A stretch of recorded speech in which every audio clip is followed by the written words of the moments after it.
ये काला कानून ऐसा है कि ये संविधान परिवर्तन कानून लेके आए हैं। ये धर्म पर धर्मांतरण विधेयक नहीं है। ये इससे पूरे संविधान को धज्जियां उड़ा दी गई है। और काला कानून इसीलिए बताया गया है क्योंकि जो रौलट एक्ट थी जिसके कारण जलियांवाला बाग हुआ था, उसको पहले काला कानून किया था। आज उसी जगह ला करके इस सरकार ने खड़ा कर दिया है, इसलिए हमने इसको काला कानून कहा। बना के ही रखना है सरकार के ऊपर, क्योंकि जो गैर संवैधानिक काम जो होता रहेगा उस पर हम लोग दबाव बनाते ही रहेंगे। हमारे सब तरफ की लड़ाई चल रही है। अभी 2 लाख लोगों ने प्रदर्शन किया, उसके बाद 45,000 एप्लीकेशन हम लोगों ने गवर्नर को सबमिट करी। उसके बाद अभी हम पूरी तैयारी कर रहे हैं सुप्रीम कोर्ट में लगाने की, तो वो हमारा संघर्ष तो चलता रहेगा।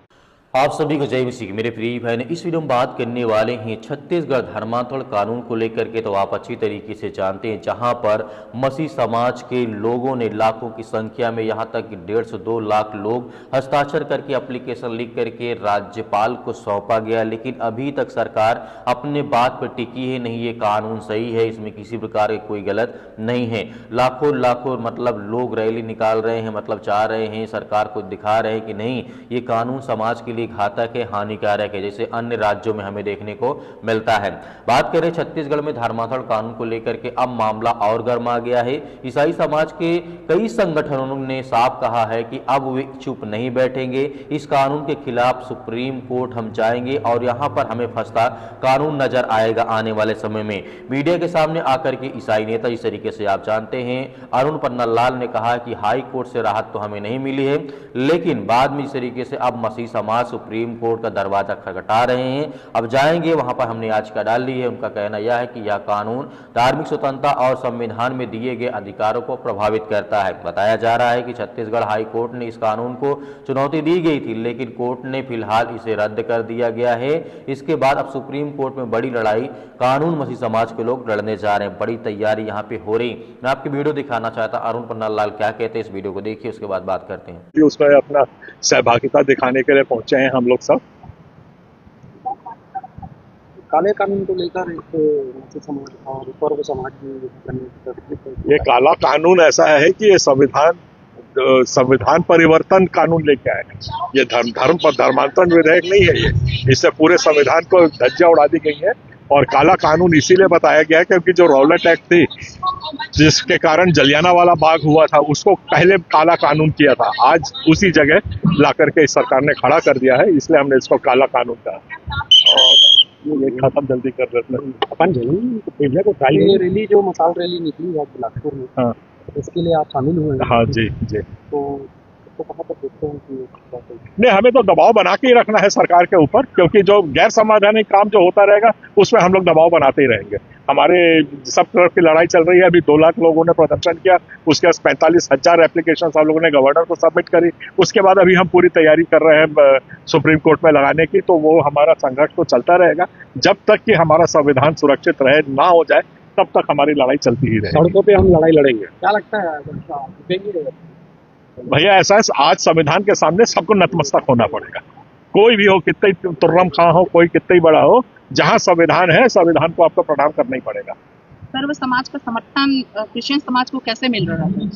बहुत तेजी से मिल रहा है, क्योंकि ये जो तकलीफ जो आके खड़ी हुई है ना, जो समस्या आके खड़ी हुई है, खाली ये ईसाइयों के लिए नहीं है, इसमें तो सब समाज प्रभावित हो रहे हैं।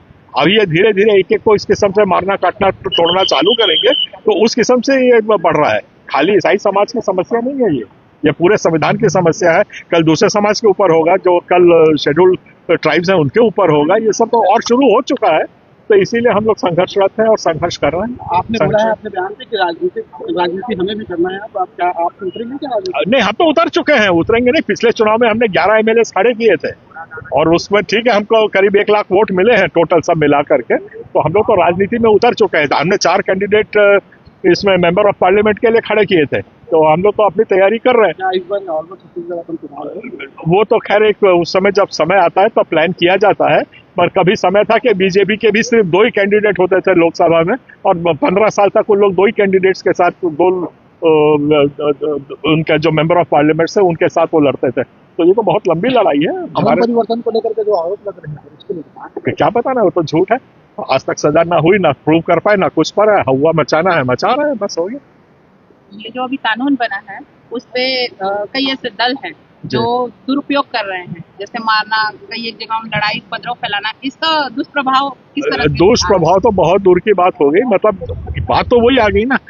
अब हमारे पास एक संवैधानिक विकल्प रहता है कि हम पुलिस में जाए, वहां जाने देते हैं। एफआईआर जाओ, एफआईआर होता नहीं। अब सरकार के पास कोई सुनता नहीं, तो संविधान को तो पहले ही ताक पे रख दिया गया है। यहाँ सीएनआई ने समर्थन दिया है, सीएनआई ने कहा समर्थन दिया? सीएनआई तो बोल रही है कि ये धर्मांतरण विधेयक होना चाहिए। सीएनआई बोल रही है कि पादरियों को मरना चाहिए, मारना चाहिए। उनका कोई बोगी करके है और बाकी ऐसे ऐसे लोग हैं। वहां के तो बिशप ने एक लेटर दी है कि हाँ, पादरियों को मारो करके, इनको काटो पीटो, खत्म करो करके, ऐसा समर्थन उनका। तो ये सारे समर्थन तो हम देखते ही आ रहे हैं। तो सीएनआई रणनीति क्या रहेगी सर? अब इसमें रणनीति का क्या है? ये तो युद्ध है, लड़ाई है, सड़क से लेके आसमान तक की लड़ रहे हैं। शासन आपकी बातों को नहीं सुनता है आपके? देखिए, आज की तारीख में शासन सुने नहीं सुने, हमारे पास सब संवैधानिक विकल्प हैं और एक एक विकल्प को एक एक के समय से वो सबको करते रहेंगे। मैं अरुण पन्नालाल, अध्यक्ष छत्तीसगढ़ क्रिश्चियन फोरम। जैसे आपने इस वीडियो में देखा, अरुण पन्नालाल जो कह रहे हैं वो मसीह समाज के हित के लिए है और सही बात है। ईसाई समाज का कहना है कि जबरन धर्मांतरण गलत है, लेकिन हर प्रार्थना सभा या धार्मिक गतिविधियों को शक की नज़र में देखना भी सही नहीं है। दूसरी तरफ हिंदू संगठन और बजरंग दल जैसे समूह का कहना है धर्मांतरण को रोकने के लिए ये कानून सख्त है और जरूरी है और चाहिए। अब सबसे बड़ा सवाल यही आता है कि मसीह समाज के साथ आखिर ऐसा क्यों किया जाता है? क्या सुप्रीम कोर्ट इस कानून का बड़ा फैसला इस तरीके से, मतलब यहाँ पे कोई फैसला दे सकता है? क्या इस मामले में नया ट्विस्ट आने वाला है? वो तो हमें आने के बाद पता चलेगा जब क्या घटनाएं घटती हैं, क्योंकि सुप्रीम कोर्ट ने कई बार इस केस को, बहुत सारे झूठे केस पाए, बहुत सारे एफआईआर थे जो कि हजारों हजार की संख्या में, सैकड़ों की संख्या में जितने भी क्या कहते हैं एफआईआर की गई इस कानून के तहत, एंटी कन्वर्जन बिल के तहत, इसके तहत जो कितनी भी एफआईआर की गई उसमें से 99% फर्जी थी। इसीलिए सुप्रीम कोर्ट इसे बहुत बड़ा बदलाव या रोक लगा सकता है आने वाले समय में।